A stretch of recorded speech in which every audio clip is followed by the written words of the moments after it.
اعوذ باللہ من الشیطان الرجیم بسم اللہ الرحمن الرحیم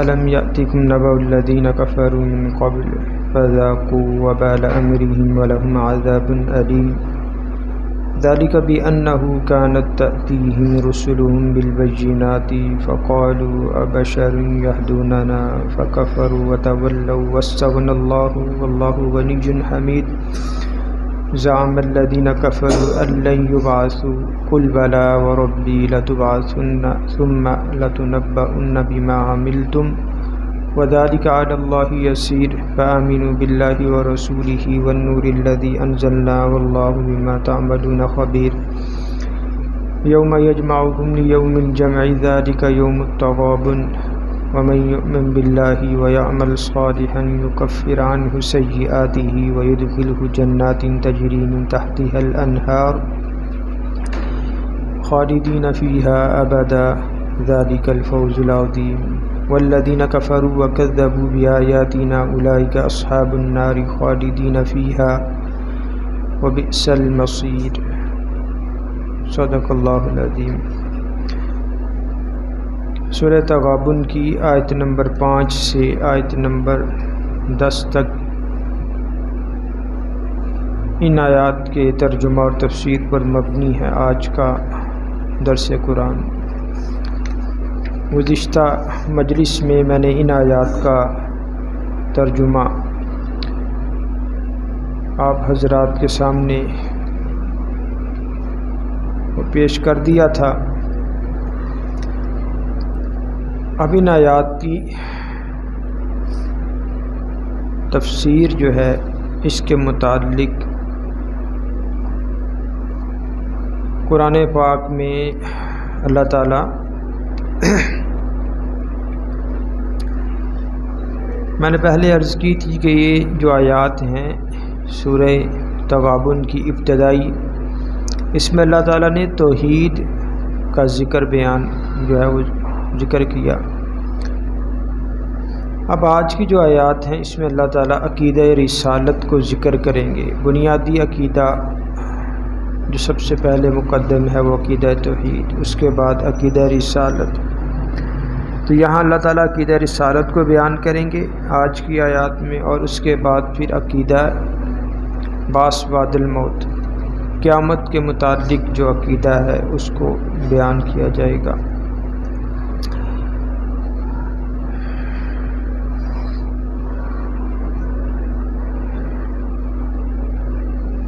تو عقیدہ رسالت کے مطابق اللہ تعالیٰ فرما رہے الم یاتکم نبأ الذین کفروا من قبل، کیا نہیں پہنچی تمہارے پاس خبر ان لوگوں کی جنہوں نے کفر کیا اس سے پہلے، فذاقوا وبال امرہم ولہم عذاب علیم، تو چکھا انہوں نے اپنے معاملے کا وہ بال اور ان کے لیے دردناک عذاب ہے۔ یعنی قوم عاد، قوم سمود، قوم لوط، قوم نوح، قوم شعیب، دیگر قومیں، یہ سب اللہ کی نافرمانی کی بنا پر، عقیدہ توحید کو جھٹلانے کی بنا پہ اور عقیدہ رسالت پر ایمان لانے کی وجہ سے جو ہے فرمایا دنیا میں انہوں نے اپنے معاملے کا وہ بال چکھا، اللہ نے جو ہے نشان عبرت انہیں بنا دیا، اور آخرت میں وَلَهُمْ عَذَابٌ عَلِيمٌ، ان کے لیے دردناک عذاب ہے۔ اب عقیدہ رسالت کی تکذیب کس طریقے سے ان قوموں نے کی، فرمایا ذَلِكَ بِأَنَّهُ كَانَتْ تَأْتِيهِمْ رُسُلُهُم بِالْبَيِّنَاتِ، اس وجہ سے کہ آئے ان کے پاس ان کے رسول کھلی نشانیاں لے کر، فَقَالُوا أَبَشَرٌ يَهْدُونَنَا، تو انہوں نے کہا کہ کیا انسان ہمیں ہدایت دیں گے؟ یعنی اللہ کا نبی یا رسول کسی انسان کو نہیں بلکہ کسی فرشتے کو جو ہے ہونا چاہیے تھا۔ بارہا قرآن کریم میں اس طرح کے اعتراضات اللہ تعالیٰ نے بیان فرمائے، اور کہ کس طریقے سے انہوں نے عقیدہ رسالت کی تکذیب کی۔ تو اسی میں ایک تکذیب کا ایک طریقہ کار ان کا یہ تھا کہ نبی اور رسول جو ہے وہ کوئی انسان نہیں ہونا چاہیے بلکہ فرشتہ جو ہے وہ اترے۔ اب سورہ قمر کی آیت نمبر 24 میں بھی اللہ نے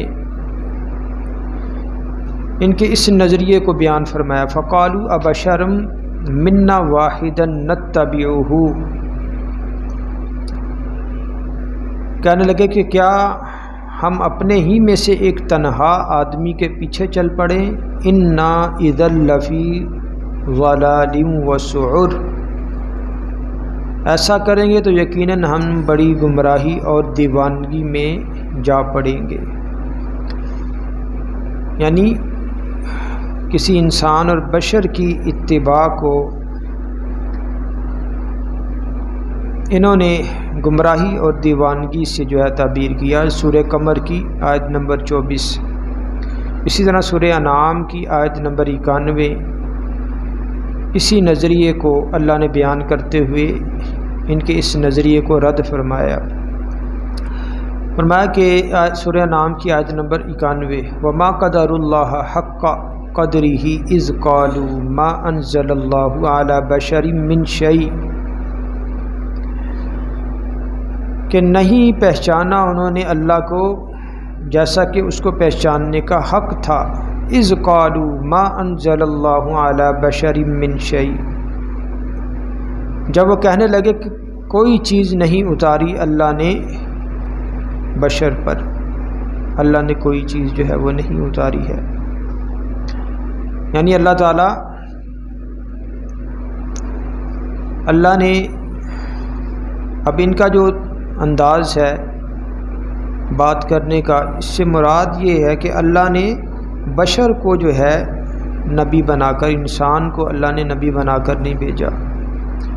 اب سورہ ابراہیم کی آیت نمبر 10 اللہ تعالیٰ فرما رہے ہیں کہ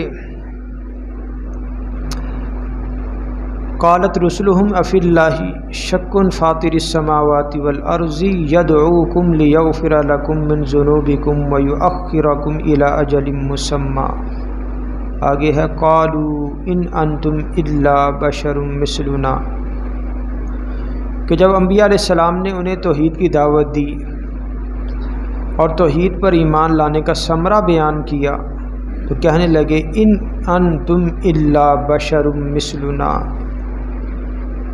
کہ تمہاری حقیقت اس کے سوا کچھ نہیں ہے کہ تم بھی ہمارے جیسے ہی انسان ہو، بشر ہو۔ تريدون ان تصدونا عما كان يعبد آباؤنا، تم ہمیں روکنا چاہتے ہو اس چیز سے جس چیز کو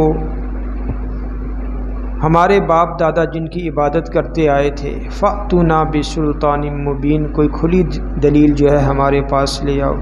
اب یہاں بھی پیغمبروں اور رسولوں کے بشر ہونے کا انکار۔ اسی طرح سورہ ابراہیم کی اگلی آیت قالت لہم رسلہم ان نحن الا بشر مثلکم، آیت نمبر 11،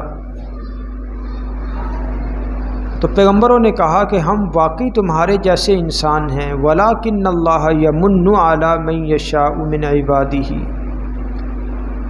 لیکن اللہ اپنے بندوں پر جس پر چاہتا ہے خصوصی احسان فرما دیتا ہے، کہ انسان تم بھی ہو، انسان ہم بھی ہیں، لیکن اللہ کا ہم پر کرم ہے کہ اس نے ہمیں رسالت کے لیے جو ہے چن لیا ہے۔ اب پتھر دیکھنے میں وہ بھی پتھر ہے کہ جو جسے کوٹ کر پیس کر جناب سڑک بنائی جاتی ہے بجری بنا کے، اور ایک وہ بھی پتھر ہے ہیرا جو ہے وہ بھی پتھر ہوتا ہے، وہ بھی پتھر ہی کی قسم ہے، لیکن اسے زیورات میں جڑا جاتا ہے، وہ قیمتی ہوتا ہے۔ تو اسی طرح کہنے کو تو اللہ کے انبیاء اور رسول بھی بشر اور انسان ہیں، لیکن ان کا جو رتبہ ہے وہ بلند ہے، اللہ نے انہیں چن لیا ہے نبوت اور رسالت کے لیے۔ اسی طرح سورہ نحل کی آیت نمبر 103، یہاں بھی کفار اور مشرکین نے انبیاء کے جو بشر ہونے کا انکار کیا، اس کو بیان کیا۔ وَلَقَدْ نَعْلَمُ أَنَّهُمْ يَقُولُونَ إِنَّمَا يُعَلِّمُهُ بَشَرٌ۔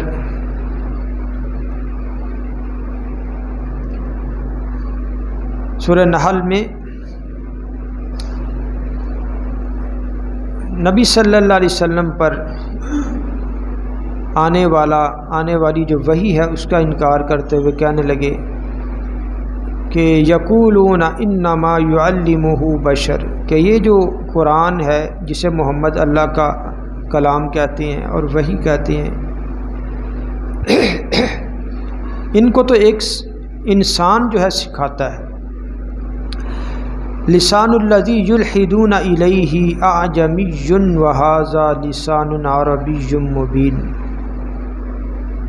حالانکہ جس شخص کا یہ حوالہ دے رہے ہیں وہ تو اجمی ہے، اس کی زبان اجمی ہے، اور یہ قرآن جو ہے یہ صاف واضح عربی زبان میں ہے، تو ایک اجمی آدمی کیسے عربی میں جو ہے عبارت گڑھ کے اسے جو ہے قرآن کا نام دے سکتا ہے۔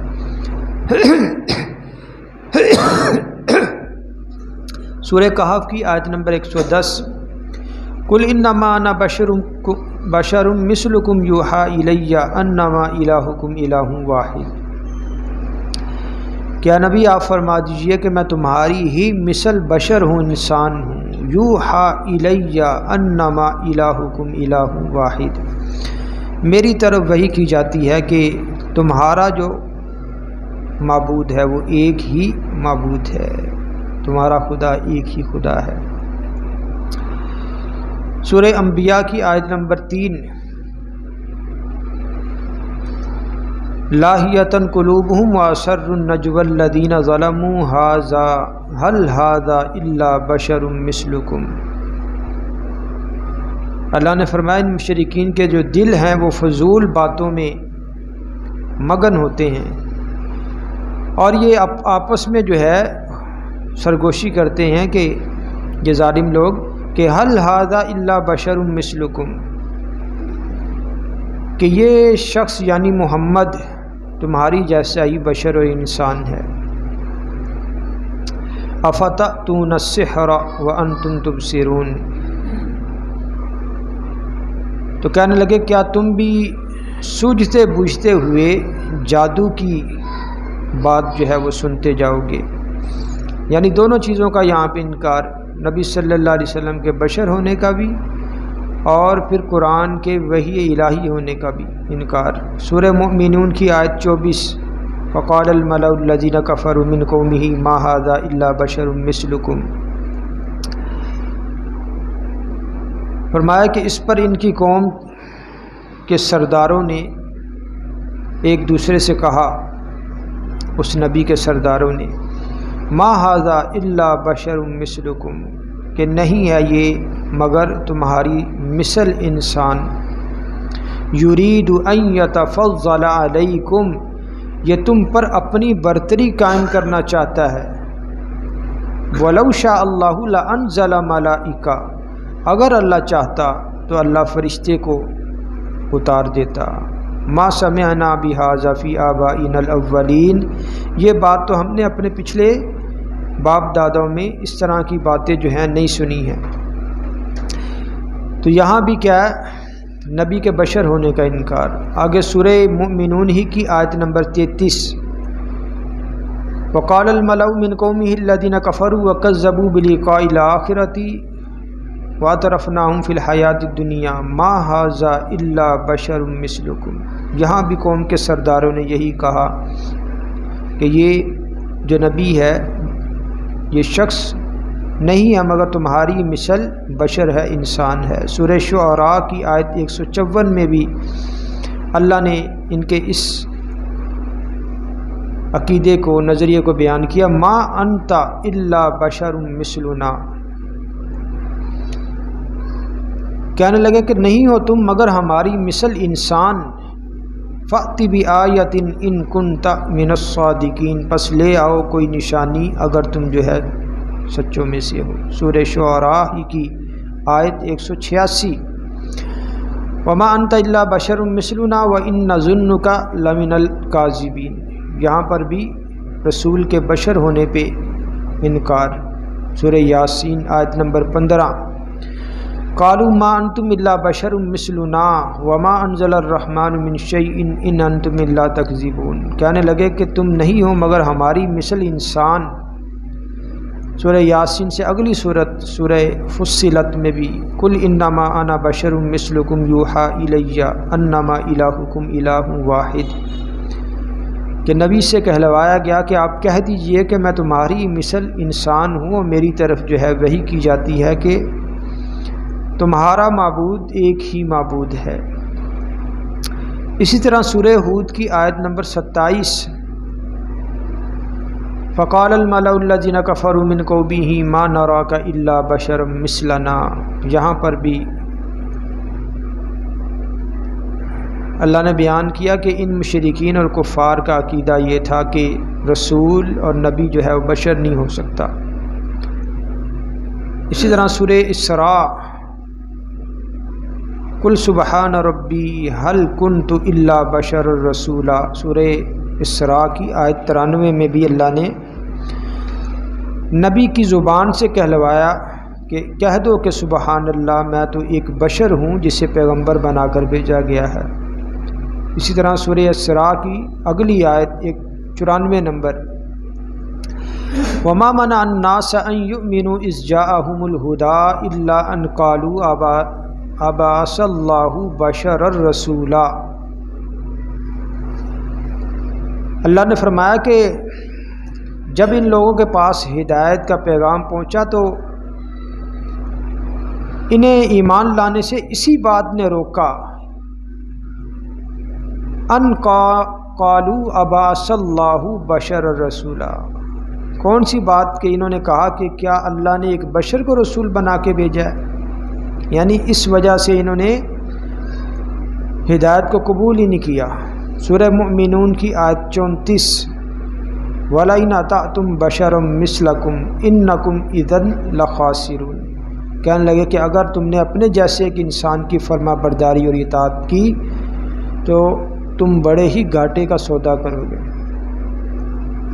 یعنی یہ تمام مثالیں قرآن کریم میں اللہ نے بیان فرما دی کہ کس طرح یہ جو قومیں اللہ کی نافرمانی میں اور عقیدہ رسالت پر ایمان لانے میں جو چیز رکاوٹ تھی وہ یہ تھی کہ رسول اور پیغمبر جو ہے بشر نہیں ہو سکتا، کسی فرشتے کے ذریعے جو ہے اللہ اپنا پیغام بھیجے، ان کے سامنے فرشتہ آئے، اس کے ہاتھ میں کتاب ہو اور وہ بتائے کہ جناب میں اللہ کا فرشتہ ہوں اور یہ میں اللہ کا پیغام لے کر آیا ہوں۔ اللہ نے فرمایا اگر ان کی خواہش کے مطابق ایسا کر بھی دیا جائے تو پھر یہ کہیں گے کہ بھائی یہ تو فرشتہ نہیں ہے بلکہ انسان ہے۔ کیوں؟ کیونکہ اگر اللہ فرشتے کو بھی زمین میں بھیجے گا تو وہ بھی کسی انسانی شکل میں بھیجے گا۔ یہ انسان کی آنکھیں اتنی اور قوت بصارت اتنی طاقت نہیں رکھتی کہ وہ فرشتے کو دیکھ سکے۔ اگر فرشتہ انسان کے سامنے آ جائے تو انسان اسے دیکھ کر وہیں جو ہے ہلاک ہو جائے۔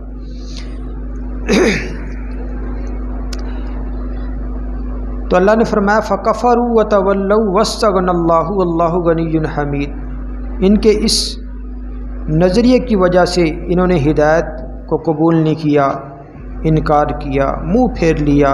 وَاسْتَغْنَى اللَّهُ، اللہ بھی، پھر اللہ بھی بے پرواہ ہو گیا۔ وَاللَّهُ غَنِيٌّ حَمِيدٌ، اور اللہ بے پرواہ تعریفوں والا۔ پھر اللہ نے بھی ان کی پرواہ نہیں کی ہے کہ اللہ دلوں کو دیکھ کر فیصلہ کرتے ہیں۔ اگر دل میں ہدایت کی طلب ہو تو اللہ ایسے دلوں میں ہدایت جو ہے وہ اتارتے ہیں۔ اگلی آیت ہے زعم الذین کفروا ان یبعثوا۔ اب عقیدہ قیامت، عقیدہ بعث بعد الموت کے متعلق کہ دعویٰ کیا ان لوگوں نے کہ جنہوں نے کفر کیا کہ وہ ہرگز نہیں اٹھائے جائیں گے، مر کے دوبارہ زندہ نہیں ہوں گے۔ قل بلا وربی لتبعثن ثم لتنبؤن بما عملتم۔ اے نبی آپ فرما دیجئے کیوں نہیں، مجھے میرے پروردگار کی قسم کہ تم ضرور اٹھائے جاؤ گے اور تم ضرور بتائے جاؤ گے جو تم اعمال کیا کرتے تھے۔ یہاں وربی کا لفظ آیا، قل بلا وربی کہ مجھے میرے پروردگار کی قسم۔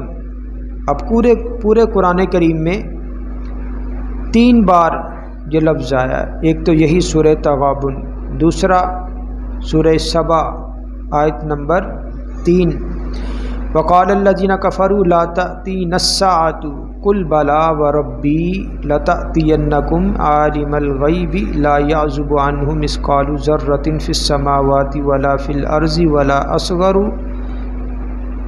اصغر من ذلک ولا اکبر الا فی کتاب مبین، یعنی سورہ سبا کی اس آیت 3 نمبر میں بھی وربی کا لفظ۔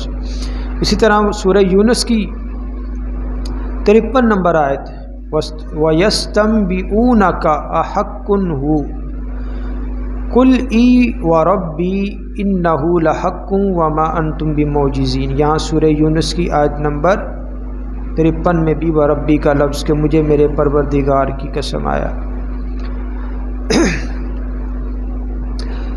اب دیکھیں کہ جس یقین کے ساتھ ان کافروں نے دعویٰ کیا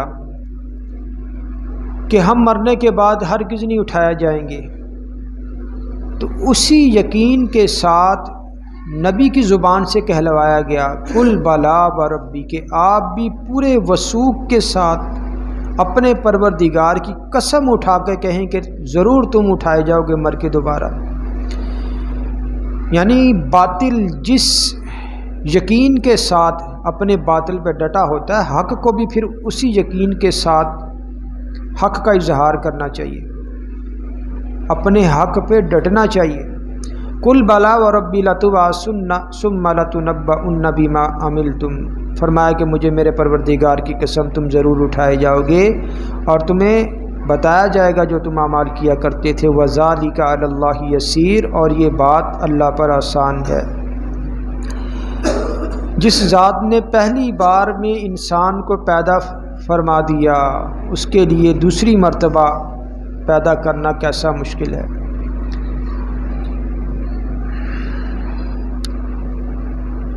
جس ذات نے پہلی بار پیدا کر دیا، اس کے لیے دوسری مرتبہ بھی پیدا کرنا مشکل نہیں ہے۔ اللہ نے تو یہاں تک بیان فرما دیا کہ جب اللہ دوبارہ انسان کو پیدا کریں گے تو یہ جو فنگر پرنٹس ہیں، آپ کی انگلیوں کو پوروں پر جو لکیریں ہیں، اللہ دوبارہ اسی طرح یہ لکیریں، یہ ہاتھ، یہ انگلیاں اسی طرح پیدا کرنے پہ قادر ہے۔ یہی فنگر پرنٹس۔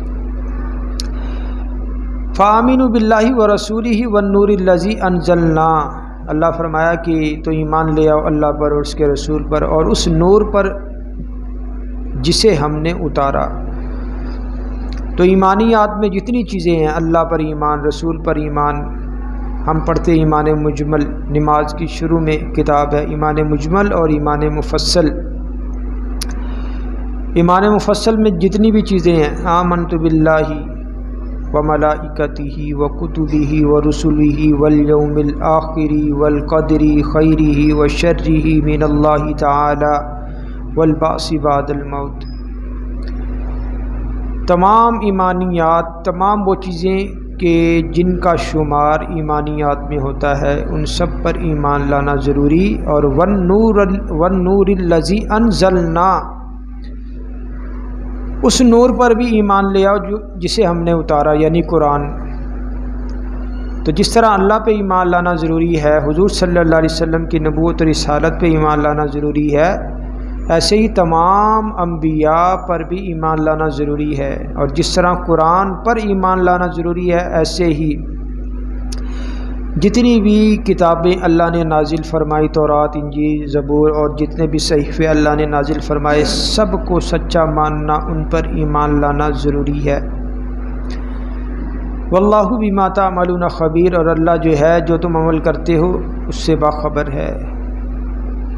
اب عقیدہ بعث بعد الموت، قیامت کے بارے میں اللہ ذکر فرما رہے۔ پہلے ابتدا میں اللہ نے عقیدہ توحید کو بیان فرمایا، پھر عقیدہ رسالت کو، اب قیامت کے متعلق یوم یجمعکم لیوم الجمع ذالک یوم التغابن، کہ جس دن وہ اللہ تمہیں جمع کرے گا، اکٹھا کرے گا، اکٹھا کیے جانے کے دن، ذالک یوم التغابن،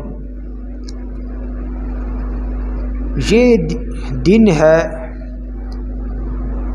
ہار جیت کے فیصلے کا دن۔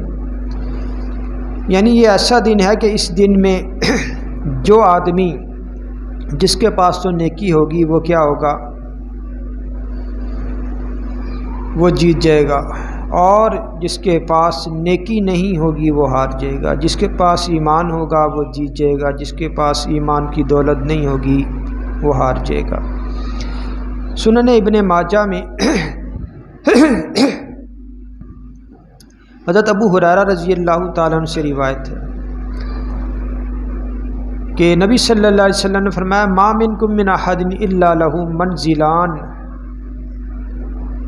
تم میں سے ہر ایک کے دو ٹھکانے ہیں، منزل فی الجنت و منزل فی النار، ایک ٹھکانہ جنت میں ہے اور ایک ٹھکانہ کیا ہے، دوزخ میں ہے۔ فَإِذَا مَاتَ فَدَخَلَ النَّارِ، فرمایا کہ جب وہ مرتا ہے اور جہنم میں چلا جاتا ہے، وَوَرِثَ أَهْلُ الْجَنَّةِ مَنْزِلَهُ،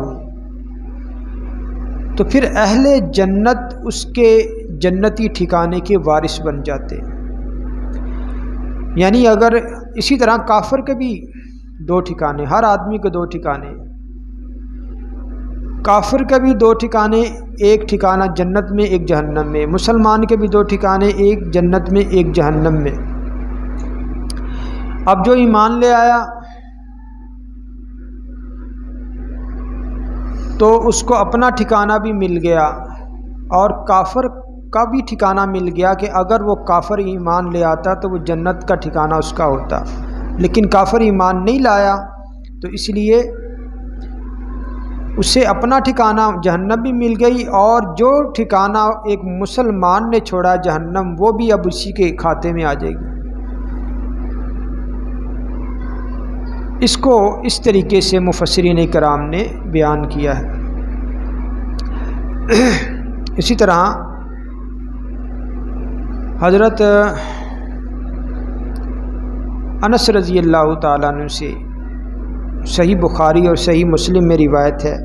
اچھا، یہاں پہ اللہ نے کیا فرمایا قیامت کے متعلق کہ یوم یجمعکم لیوم الجمع ذالک یوم التغابن، کہ جس دن اللہ تمہیں اکٹھا کرے گا، اکٹھا کیے جانے کے دن، اور یہی جو ہے ہار جیت کا دن ہے۔ وَمَن يُؤْمِن بِاللَّهِ وَيَعْمَلْ صَالِحًا يُكَفِّرْ عَنْهُ سَيِّئَاتِهِ وَيُدْخِلْهُ جَنَّاتٍ تَجْرِي مِن تَحْتِهَا الْأَنْهَارُ خَالِدِينَ فِيهَا أَبَدًا ذَلِكَ الْفَوْزُ الْعَظِيمُ، فرمایا کہ جو ایمان لائے اللہ پر اور نیک عمل کرے تو دور کر دے گا اللہ اس سے اس کی برائیوں کو، اور داخل کرے گا اسے ایسے باغات میں جس کے سامنے نہریں بہتی ہوں گی، اور خالدین فیہا ابدا، جس میں وہ ہمیشہ رہیں گے۔ تو صحیح بخاری اور صحیح مسلم کی روایت ہے حضرت انس رضی اللہ تعالیٰ عنہ سے کہ جب بندہ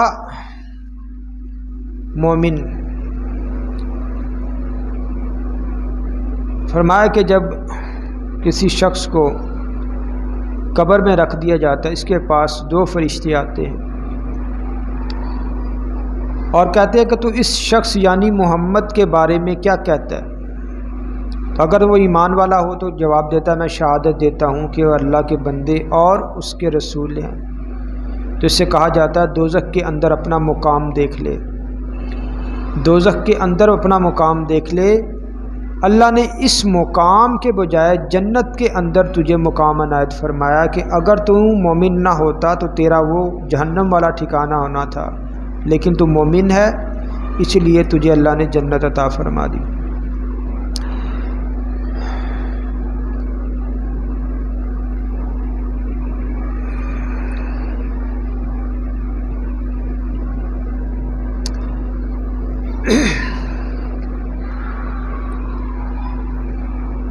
تو اب یہاں پہ اللہ تعالیٰ نے ایمان اور اعمال صالحہ کی اللہ نے جزا کیا بیان فرمائی، فرمایا کہ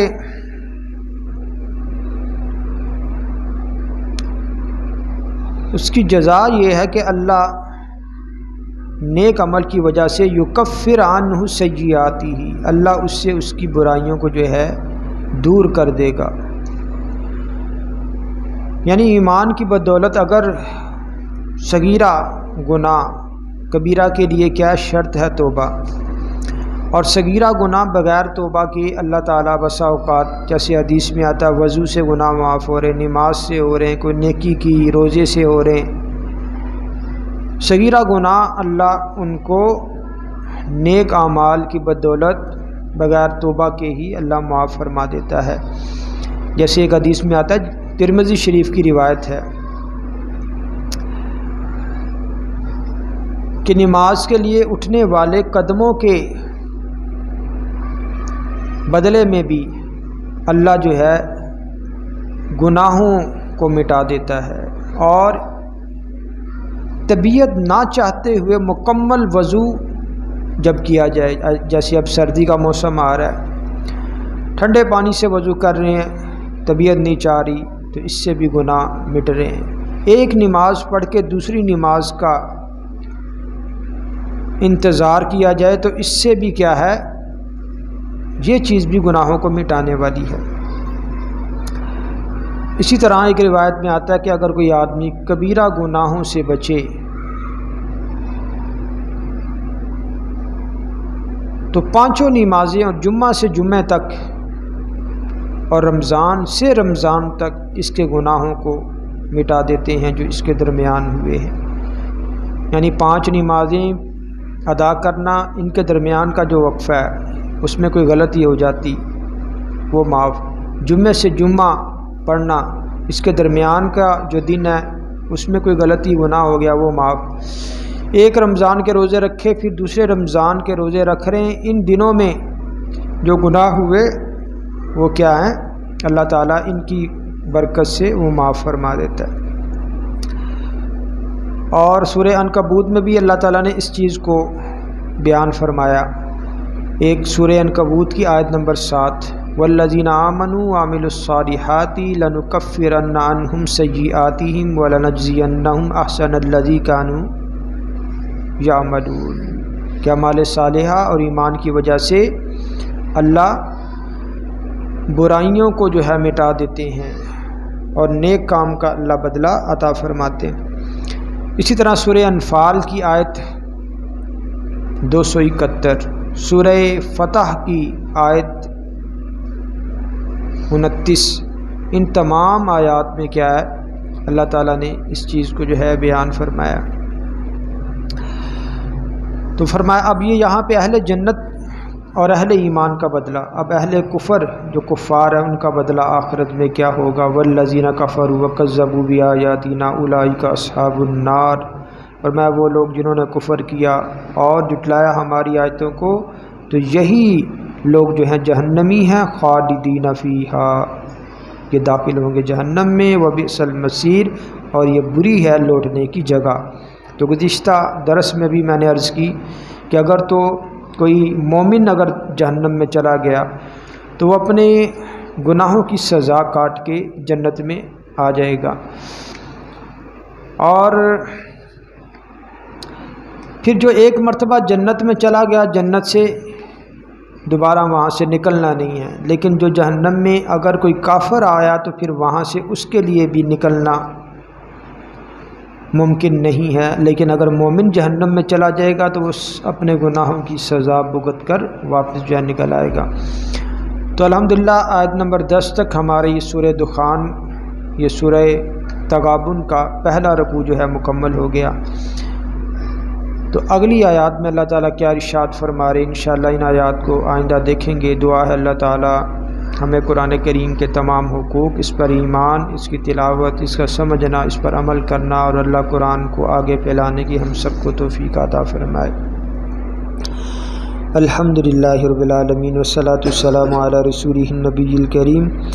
یا ارحم الراحمین ہمیں قرآن کو پڑھنے، سمجھنے اور اس پر عمل کرنے کی توفیق عطا فرما۔ یا ارحم الراحمین حاضرین مجلس کی جتنی بھی جائز حاجات ہیں، خواہشات ہیں، ضروریات ہیں، اللہ اپنے پاک کلام اور اپنے حبیب کے صدقے وسیلے سے ان کی تمام حاجات کو پورا فرما۔ یا ارحم الراحمین مسلمان جہاں کہیں بھی ہیں، جس حال میں بھی ہیں، ان کی مدد فرما۔ یا اللہ فلسطین کے مسلمانوں کی مدد فرما۔ یا اللہ فلسطین میں جتنے بھی مسلمان اسرائیل کی ظالمانہ بمباری سے اور اس کے ظلم و ستم سے اس دنیا سے جا چکے ہیں، اے اللہ انہیں مقام شہادت عطا فرما۔ اے اللہ جتنے بھی فلسطینی مسلمان بچے، بوڑھے، جوان، عورتیں زخمی ہیں، اے اللہ انہیں جلد شفائے کاملہ عاجلہ عطا فرما۔ اے اللہ فلسطینیوں کو فتح عطا فرما، اسرائیل کو شکست عطا فرما۔ اللہ اسرائیل کے ساتھ جو عالم کفر اس کا ساتھ دے رہے ہیں، اے اللہ مسلمانوں کو بھی متحد متفق ہونے کی توفیق عطا فرما۔ وصلی اللہ تعالی علی خیر خلقہ محمد وعلی آلہ وصحبہ اجمعین، آمین۔